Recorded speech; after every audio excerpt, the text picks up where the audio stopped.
యుద్ధం ఇప్పుడు ఇక పతాక స్థాయికి చేరబోతుందా? అయితే నువ్వు లేదంటే నేను ఎవరో ఒకరం పోవడం ఖాయం అన్న స్థాయికి చేరిందా అంటే సంకేతాలు చూస్తుంటే అవును అనిపిస్తుంది. బయటకు వచ్చినటువంటి Iran supreme leader Mojtaba Khamenei అమెరికాను టార్గెట్ చేస్తున్నారు. ట్రంప్ని హత్య చేయడానికి ప్లాన్ చేస్తున్నాడు అంటూ ఇప్పుడు మనం వార్తలు వింటున్నాం. రీసెంట్గా ఇజ్రాయెల్ కూడా దీనికి సంబంధించినటువంటి ఇంటెల్ని యుఎస్కి అందించినట్లుగా మనం చూసాం. అమెరికా ఇజ్రాయెల్కు మొజ్తబా ఒక బిగ్ వార్నింగ్ కూడా ఇచ్చారు. ట్రంప్ను చంపేస్తామంటూ బహిరంగ ప్రకటన చేయడం ఇప్పుడు ప్రపంచం మొత్తం అలజడి రేపుతోంది.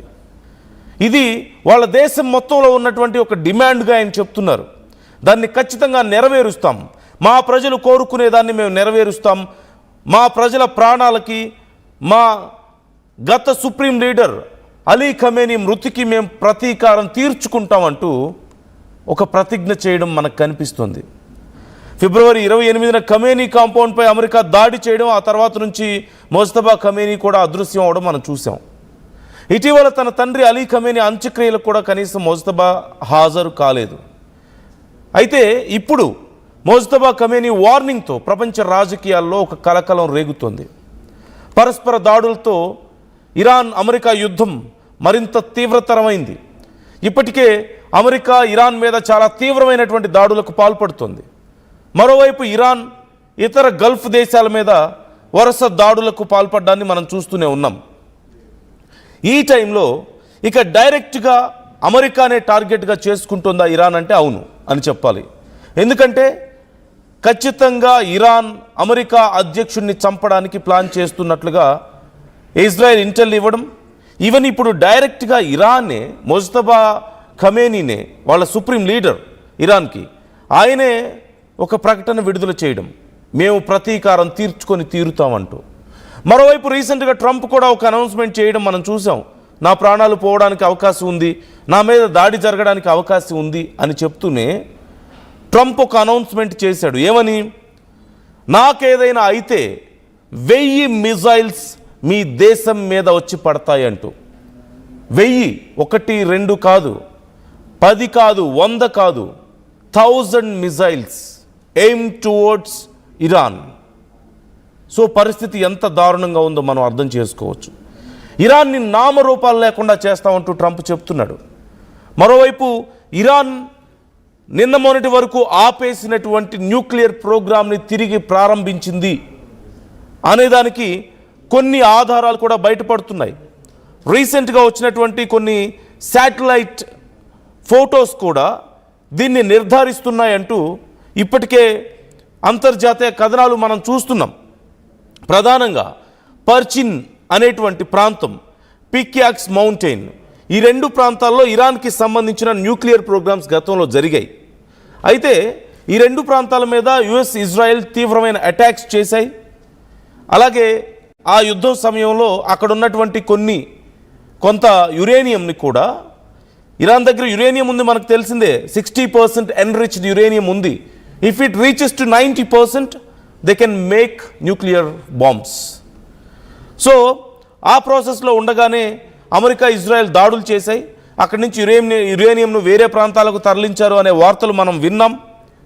అలాగే గతంలోనే దీనికి సంబంధించి IAEA కూడా కన్ఫర్మ్ చేసింది, అంతర్జాతీయ అణుశక్తి సంస్థ దీనికి సంబంధించి కన్ఫర్మ్ చేసింది వాళ్ళ దగ్గర యురేనియం ఉంది అని చెప్పి.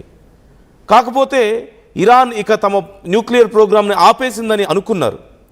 కానీ ఇప్పుడు ఇరాన్ తిరిగి ఆ న్యూక్లియర్ ప్రోగ్రామ్ని మొదలుపెట్టినట్లుగా శాటిలైట్ ఫొటోస్లో మనకు కనిపిస్తుంది అంటూ IAEA కూడా కన్ఫర్మ్ చేసింది.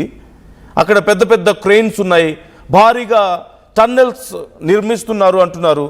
మరింత లోతుగా ఈవెన్ ఒకవేళ బంకర్ బస్టర్స్ని డ్రాప్ చేసినా సరే యుఎస్ అవి రీచ్ అవనంత లోతులో ఇరాన్ మరొకసారి తమ న్యూక్లియర్ ఫెసిలిటీస్ని డెవలప్ చేస్తుంది అన్నటువంటి సమాచారం ప్రపంచ దేశాలని భయపెడుతుంది. దే హ్యావ్ యురేనియం, అంతవరకు confirm, and it's 60% enriched.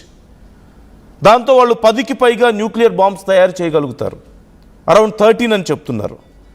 So ఇలాంటి టైంలో వాళ్ళు మళ్ళీ తిరిగి అక్కడ పెద్ద ఎత్తున కన్స్ట్రక్షన్స్ చేస్తున్నారు. పెద్ద పెద్ద క్రేన్స్ కనిపిస్తున్నాయి, టనల్స్ కనిపిస్తున్నాయి. Day and night they are working to rebuild whole facility అంటూ తెలుస్తుంది. అండ్ మరింత లోతుగా, మరింత స్ట్రాంగ్గా వాళ్ళు రీబిల్డ్ చేస్తున్నారు అని కొన్ని అనుమానాలు కూడా ఇప్పుడు వ్యక్తం అవుతున్నాయి అంతర్జాతీయ సమాజంలో. అండ్ దీనికి సంబంధించి ఇప్పటికే IAEA కూడా వాళ్ళని అడిగింది, అంతర్జాతీయ అణుశక్తి సంస్థ వాళ్ళని అడిగింది, మీరు మమ్మల్ని అలౌ చేయండి, we need to recheck those facilities అని ఇరాన్ని అడుగుతున్నట్లుగా మనకు తెలుస్తోంది. సో ఇట్స్ వెరీ క్లియర్, ఓవైపు ట్రంప్ని చంపడానికి ఇరాన్ ఇక సిద్ధమైంది, ట్రంప్ మీద దాడులు చేయడానికి సిద్ధమైంది. మరోవైపు ట్రంప్ కూడా ఈ విషయంలో భయపడుతున్నట్లుగా తెలుస్తుంది. అండ్ కొన్ని సందర్భాల్లో ట్రంప్ స్టేట్మెంట్స్ కూడా ఇచ్చాడు, తన మీద దాడులు జరిగే అవకాశం ఉంది, తన ప్రాణాలు పోయే అవకాశం ఉంది అని చెప్పి. గతంలో ఇరాన్ ఒక హెచ్చరిక చేయడం మనం చూసాం, వి డోంట్ మిస్ అగైన్ అని చెప్పి, we won't miss this time అంటూ ఒక స్టేట్మెంట్ ఇచ్చారు. అంటే గతంలో ట్రై చేశారు ట్రంప్ని చంపడానికి అనేది ఇక్కడ అర్థమవుతూ, ఖచ్చితంగా చంపడానికి మరొకసారి ప్లాన్ చేస్తున్నారనేది అర్థమవుతుంది. అండ్ ముస్తఫా ఖమేనీ బయటకు వచ్చాడు, తన తండ్రి అలీ ఖమేనీ యొక్క అంత్యక్రియలకు కూడా రాని ముస్తఫా ఖమేనీ ఇప్పుడు బయటకు వచ్చి డైరెక్ట్ వార్నింగ్ ఇస్తున్నాడు ట్రంప్కి, that they are going to take revenge అని చెప్పి.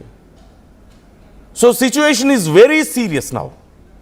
చాలా భయంకరమైనటువంటి పరిస్థితుల దిశగా ఇప్పుడున్నటువంటి యుద్ధం వెళ్తోంది. మరింత పీక్ స్టేజ్కి ఈ యుద్ధం reach అవ్వబోతోంది.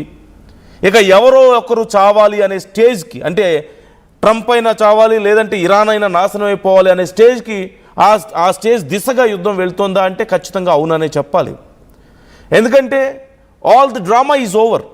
So called piece talks మనం చూసాం కదా, ట్రంప్ పీస్ టాక్స్ పేరుతో టైం పాస్ చేస్తూ పాకిస్తాన్ లాంటి దేశాలను మధ్యలో పెట్టి డ్రామా ఆడుతూ ఆ టైం తీసుకొని మళ్ళీ కొత్త దాడులకి ప్లాన్ చేసుకోవడం, ఇరాన్ మీద దాడులు చేయడం, ఒకరోజు పీస్ టాక్స్ అనడం, పీస్ టాక్స్ జరుగుతుండగానే దాడులు చేయడం, మధ్యలో ఇజ్రాయెల్ని అడ్డు పెట్టుకొని మరోవైపు ఈ డ్రామా ఆడడం, ఇవన్నీ మనం చూసాం.